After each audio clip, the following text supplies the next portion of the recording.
guys, perkenalkan nama saya Umul Nafia dari Prodi Manajemen Fakultas Ekonomi dan Bisnis Universitas Hairul Ternate. Di video kali ini saya akan membahas materi tentang bagaimana penyajian neraca. Baik, kita langsung masuk pada materinya. Bagaimana penyajian neraca?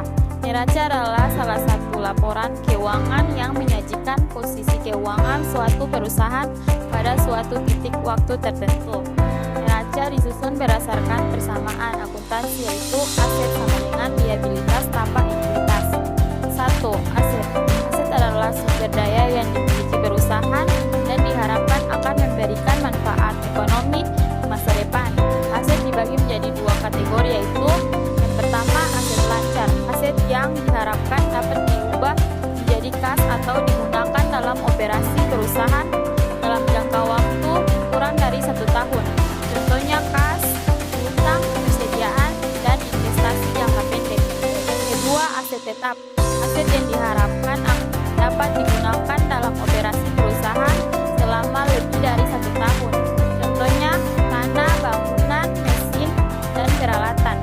Yang kedua, liabilitas. Liabilitas adalah kewajiban perusahaan kepada pihak lain yang harus dilunasi di masa depan. Liabilitas juga dibagi menjadi dua kategori, yaitu yang pertama liabilitas lancar, kewajiban yang harus dilunasi dalam jangka waktu kurang dari 1 tahun. Contohnya utang usaha, utang gaji, dan utang pajak. Yang kedua, liabilitas yang jangka panjang, kewajiban yang harus dilunasi dalam jangka waktu lebih dari 1 tahun. Contohnya utang obligasi, utang hipotek, dan utang jangka panjang lainnya. Yang ketiga, ekuitas. Ekuitas adalah hak pemilik atas aset perusahaan setelah dikurangi liabilitas. Ekuitas terdiri dari pertama, modal saham, jumlah uang yang disetorkan oleh pemilik ke dalam perusahaan. Yang kedua, laba ditahan, keuntungan yang diperoleh perusahaan dan belum dibagikan kepada pemilik. Penyajian neraca. Neraca biasanya disusun dalam format laporan vertikal, di mana aset dicantumkan di bagian atas, diikuti oleh liabilitas dan ekuitas di bagian bawah. Format ini menunjukkan persamaan akuntansi secara jelas. Contoh format neraca.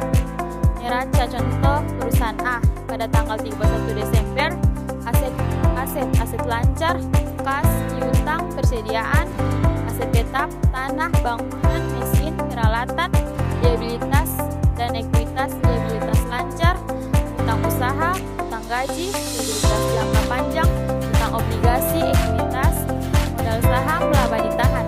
Total aset sama dengan total liabilitas dan ekuitas. Neraca digunakan untuk menilai posisi keuangan perusahaan seperti kemampuan perusahaan, kewajiban, dan untuk melihat struktur modal perusahaan.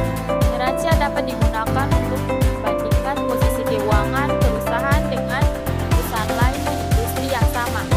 Neraca dapat digunakan untuk membantu perubahan posisi keuangan perusahaan dari waktu ke waktu. Kesimpulannya, neraca adalah alat penting untuk menilai kesehatan dan kemampuan perusahaan dalam jangka panjang. Ia memberikan gambaran yang jelas tentang sumber daya yang dimiliki, kewajiban yang dihadapi, dan hak kepemilikan pemilik. Dengan memahami neraca, kita dapat membantu keputusan bisnis yang lebih cerdas dan strategis. Baik, itu saja materi dari saya. Bila ada salah, mohon maaf. Saya akhiri. Wabillahi taufiq wal hidayah. Wassalamualaikum warahmatullahi wabarakatuh.